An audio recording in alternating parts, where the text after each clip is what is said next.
The screencast is the protecting yourself from identity theft reading for lesson 9.7. Identity theft.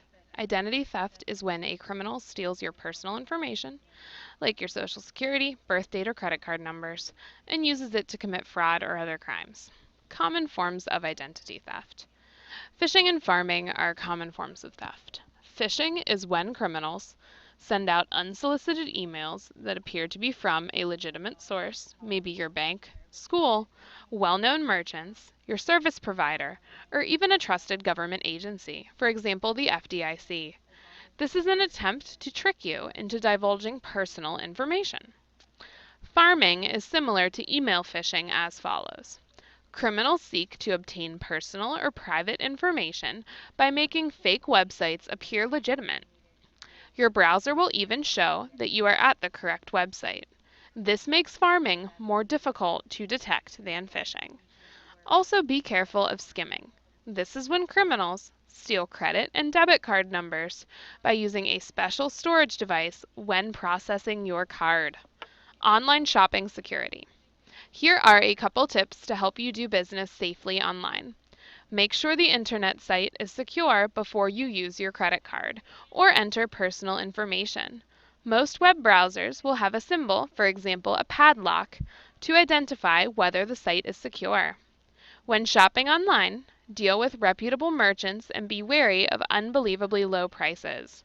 If you are uncertain about an online merchant, check with the Better Business Bureau online, bbonline.com. You can also search online for complaints about the business. Identity theft tips.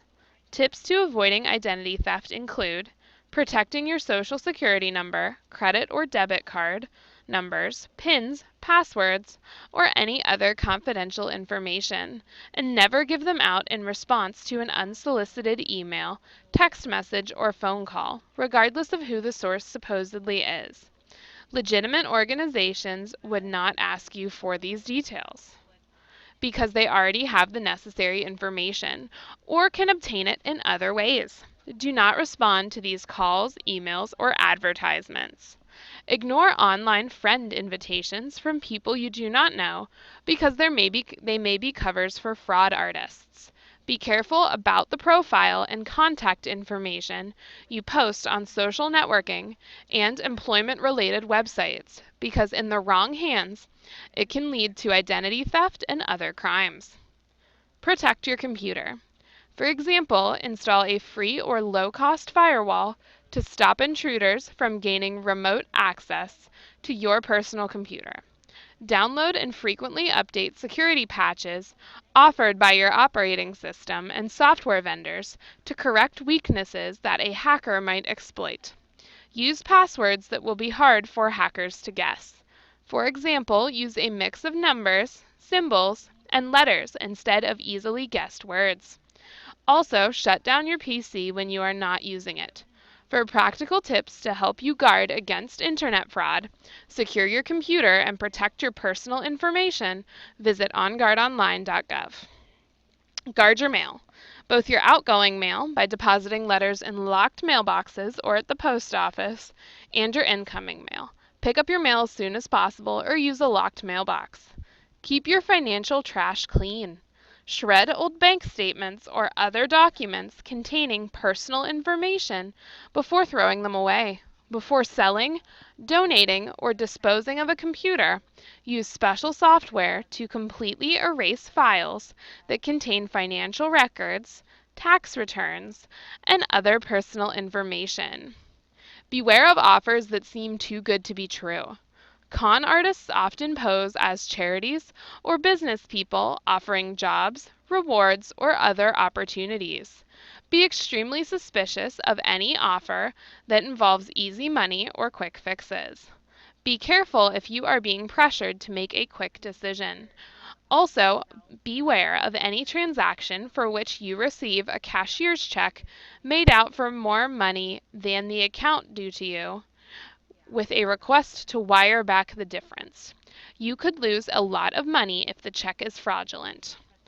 Be alert to signs that require immediate attention. These include bills that do not arrive as expected, unexpected credit cards or bank statements, and calls or letters about purchases you did not make. Review your bank statements, bills, and credit report for suspicious activity. Monitor your bank statements each month, and contact your financial institution immediately if you notice something suspicious, like missing a payment or an unauthorized withdrawal. While federal and state laws may limit your losses if you are a victim of fraud or theft, to fully protect yourself, you need to report the problem quickly.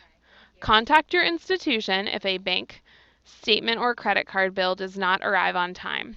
Missing financially related mail could be a sign someone has stolen your mail and/or account information, and may have changed your mailing address to run up big bills in your name from another location. Review your credit report once a year, even if you do not have any loans or credit cards, to look for accounts or inquiries you did not authorize. If you suspect you are a victim of identity theft, contact your creditors immediately. We're going to skip this activity because you'll complete it later. And did someone steal your information? No matter how carefully you protect yourself online, if your wallet or purse is stolen and someone steals your personal information, you may become a victim of identity theft. Here is what to do if you lose your wallet or think you are a victim of identity theft. File a report with the police as soon as possible. Keep a copy of the report in case your bank or insurance company needs proof of the crime.